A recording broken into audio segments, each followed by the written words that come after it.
more strongly favors using creationism instead of evolution in public schools when compared to other groups. But I think you should hold something like that alongside the fact that evangelicals in general seem to have pretty strong support for science, or at least as much support as the general public does.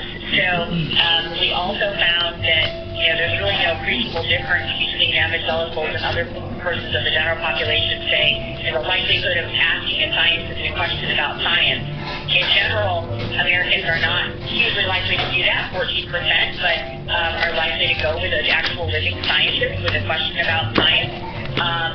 But evangelicals aren't less likely than any other group in the American public. So you see some kind of appreciation for science among the community, but then definitely the evolution issue, especially other issues, there's more tension. Certainly, one of the issues that comes up here is that we do have a variety of views on this topic as well. For many evangelicals who have concerns about what is being taught in our schools, it has to do not just with what theories are presented, but the interpretations that go with those theories. So that if I send my children to school and they're going to be taught, among other things, that really there is no God, I am concerned about that. Even if I might not be so concerned about the scientific theories, people need to start to have a theological wrap around that. That does become concerning to quite a few people. And when we did, I can't remember what I mentioned at the beginning, Lindsay, but our research team also did 315 in-depth interviews, 142 of which were with evangelicals. And what Galen is saying is borne out in the data, that there's a sense that there's a lot more at stake when we start talking about the evolution issue than just whether or not you get a question right on a science test. That there's larger issues of meaning at stake. This also speaks about relationship to the broader scientific community. Evangelicals may appreciate science, but think that scientists are not always friendly to that of their community. And so I think that's an important distinction and something that an organization like the AAAS that cares about science for the public good can really get at training scientists to think through how they approach religious faith, perhaps starting by realizing that there are religious persons among their midst. There's a place to start with that, but certainly there's a lot of room there to think through how we can have creative dialogue for the sake of everyone's good. So we have a question from Amit about some kind of the different methodologies behind religion and behind science. So he proposes that a scientific theory, the point of it is that it's always subject to scrutiny, and religious beliefs are not necessarily. And do you think that those differences in how science and religion are kind of done, or at least the perception of how they're done, is that an accurate perception? Like, does religious beliefs, is science more open to questioning than religion? And if so, does that impede collaboration in any way? Well, I was very much, I guess, question the presumption of the question that religion is not tested, science is. I think both are tested. The Psalm says, taste and see that the Lord is good. And in fact, religious claims are tested every day by believers and unbelievers are exploring the meaning of their relationship with God or the supernatural. And there are just different tools that help us to test those claims than we use in science, and it wouldn't be appropriate to take out a measuring tape to try to measure God. And Galen, you talked a little bit about how sometimes the loudest voices in the room in this debate in particular are not always most helpful or productive. What would both of you and Jennifer too have to say about what are some of the ways we can increase the softer voices? The voices that are already might be more open to collaboration, but don't already, maybe don't know how to do it, or a little hesitant because, it seems like such a contentious field, and if you want to collaborate, it doesn't seem like a great place if the debate is so heated already. What can we do to increase the power, if not the volume, the power and the impact of those softer voices in this conversation? It's a really hard road. Radical reconciliation doesn't sell, right? And so there's a a kind of propensity for whatever reason towards this conflict narrative. But hopefully with this collaboration in Mixing Rights and AAAS, and then all that AAAS is going to continue to do, you'll just think of I'm saying, oh, it's not you, that's not really fair. But we'll start to think of collaboratively some ways to get religious leaders together and religious congregants and scientists from different religious backgrounds and no religious commitment together to really talk through issues. I do think that there is some merit, as we talked about today in our broader session, in starting with some issues where there's some real agreement first, and then once we establish and real relational real relationships, then we can go forward with some of the much harder issues and talking about our differences in thoughtful ways. So send your text to AAAS for the DOSA program. Do you have anything you'd like to ask? Sure. I think most scientists are sort of busy at the bench doing their science, so they're not used to talking about the broader issues of how science fits into society and so forth. So I think one thing we scientists can do is try to learn how better to talk about not only the science results that we're getting, but why they should be important and of interest to broader society, and being careful to differentiate when we're talking about the things that science and the kinds of bigger questions that science isn't well equipped to address on its own. So I think for scientists, first of all, recognizing what kinds of questions science can address better is helpful. And also, I think people in the public are interested in the science, but they're also interested in scientists and understanding how we can connect on a human level. And scientists are not well known for being great socialites, but one thing scientists I think can do is be more communicative about their lives as a whole. What's their value? What is their particular cultural heritage and so forth? How do they become interested in science? How does it fit into their larger worldview and philosophy? And I think that helps people connect with scientists on a more human level, and that opens a better portal also for science results to reach a broader swath of the public. And we talked a little bit before about how the survey defines scientists and how it's quite a bit broader than a lot of other research that has been done on this issue before.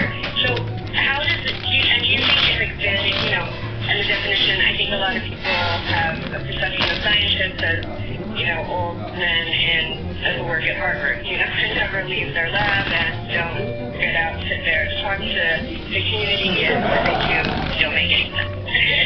So how do you think that not only changing the definition of scientist in a survey like this, but do you think it would be important to change the definition of scientist in the society as a whole? Do you think if more people had a more inclusive idea of what it meant to be a scientist, do you think that would allow for, it would make collaboration with other groups easier going forward? Yeah, that's a great question. So the way to catch the viewers on the way that we define the scientist for the purpose of the survey is looking at occupational groups according to Bureau of Labor Statistics, which is a national group that classifies American occupations, very well-respected group. And so we looked at individuals in science-related occupations. So you might say that you're in the science-related occupation, say in medicine. You might put down as your occupational classification, but really you are a hospital administrator, someone who works around science, that is a scientist. We went one step further. We asked them for self-classification. You find yourself as a scientist, and then we also thought that you need to have at least some level of science training in order to be a scientist. So we want to make sure they have at least a bachelor's degree. So that allows a broad swath of people to be considered as working scientists. I mean, these persons all think they're scientists. They're all in science-related occupations. About 20% of them do teach at colleges and universities, but then the rest do not. They're people who are, say, working in technical medical research or working in medicine or, working at the Bench Research and Development Corporation. And so those persons map on to the American population in a way that's a bit more religiously similar than the kind of stereotype of the man at Harvard you described, Lizzie. Those persons are still out there. I mean, those are scientists too, right? And this does describe a proportion of the population.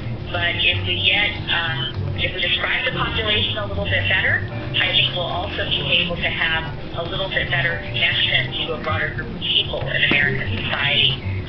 Just as stories that we've done, or research that we've seen on gender in science shows that if, women going to science classes see a woman teaching a science class or thinking that, yeah, I can do this too. If kids in congregations think that someone in their congregation is actually a living, breathing scientist and it's not the way to do that, then they might feel like that occupation is more acceptable to them. And if they think that it's thinkable to consider those vocations because it doesn't mean that you're going to become an arrogant. And we have another fairly specific question from Raman. Was there, this is for Elaine, I suppose, was there a question in your survey regarding the end of days scenario you'd like to know? There wasn't, but really hard choices when you do survey research. I call someone as limited real estate, so you have to choose. We did ask, over 75 questions. It was a 25-minute survey, which is about the max that you can give a person and expect them to take it. So, of course, we didn't ask that question, but I think we only analyzed about 50 questions from the survey for this presentation today at the AAA Aspen. You can expect a lot more out of our research group and out of this cooperative relationship with the AAAS. So, not that question, but hopefully lots more you'll find exciting. And he also would like to know what your views of the three of you are about how to jointly use religion and science for the sake of peace and security in the world. So you hear a lot about these. There's so many conflicts. He brings up particularly Syria and other large-scale armed conflicts that may or may not have, some kind of religious component to them or, religious connection. And you don't hear a lot about science in that. But how do you think that science and religion can work together to increase peace and security? I think it's a broad question. I'll take a really quick stab at it, and others will perhaps have more thoughtful responses. But I do think that sometimes, when you think about the places that are most conflict-ridden, sometimes those are places of great societal inequality. And I do think that religious people and scientists, who are religious or not, have in common that appreciation for trying to work towards an elimination of broad global inequality. And I mentioned before things like food insecurity and just general economic development. Science has contributed enormously to alleviating some of that, and religious people also are on the ground. And so that's a real area of common interest. Before coming to Danny, I had the privilege to spend about 25 years doing international humanitarian work, and I lived in several countries that were just emerging from wars. And Elaine's absolutely right that you see in these places, many times there are issues. There's always some natural resource constraints that are often exacerbated by poor environmental policies, and poverty, food shortages. And many times there's a role for science that takes more than science for sure, but science does have a role to play in contributing solutions. Now we have to also remember that every innovation has a shadow side. And so sometimes we get these bright ideas and then we find out that they have unintended consequences. So we need to be thoughtful and cautious about how we intervene in places around the world where there are major problems, because the problems took a long time to develop and it's all going to solve overnight. But there's definitely things that science properly applied can do. So I think there are many areas that are ripe for cooperation between scientists and religious communities around the world to better the lives of people. And in fact, not just of people, but of all life on the planet. And this is because the science can provide us information, can help us understand the reality of what's going on with the environment, for example, or how to grow better crops, or how to find fresh water supplies, or even how to lift the human spirit by doing basic research and basic exploration studies. But it requires people to actually be the portal for that information and to make it, to put it into practice. And many people around the world are involved in religious communities, and those communities can often benefit by scientific knowledge to put into practice their values, which can include environmental stewardship. It can include desiring to uplift the poor, to provide food and water, to provide a positive vision for a peace-filled world. And I think in this sense, if scientists can provide scientific information, be it very practical information on how we can improve life on a daily basis, or be it the more basic studies we're doing about our place in the universe, all of this, I think, is a benefit to people around the world in all kinds of situations. And if we can cooperate with other cultures and with religious communities on the best use of this information to benefit more people, and in fact, the entire biosphere, if you will, that could be a great way of working together. And so, but to have that happen, you need more relationships. You need to meet one another. You need to know each other. And so that's where dialogue comes in. Another example would be with nuclear weapons, which are probably the greatest single threat, although very unlikely. But if there were ever a nuclear exchange, that would be one of the greatest threats that the world has seen. Obviously, scientists played a role in making these things. But more recently, science has also advanced quite a bit in the area of detection of nuclear testing, making much more possible and feasible the implementation of the Comprehensive Test Ban Treaty, which, if ratified by some countries, will be an important step toward removing the threat of future nuclear war. So we're going to start we have about 10 minutes left. We're going to start to wrap things up. So if you have any if anyone in the audience has any questions left over, please leave your comments now. So let's talk a little bit about the future of the survey data. Elaine, what other kinds of analyses are you hoping to do in the coming months? And maybe Jennifer, can you tell us a little bit about how you use that data when you have the multi-group feature? We have questions on a broad variety of science issues. As I mentioned, climate change, care for the environment, stem cell research, human genetic reproductive testing, uses of science, and we also have questions about how the importance of science issues compared to other kinds of issues matters or doesn't matter for broad Americans, but also for the religious public. And we also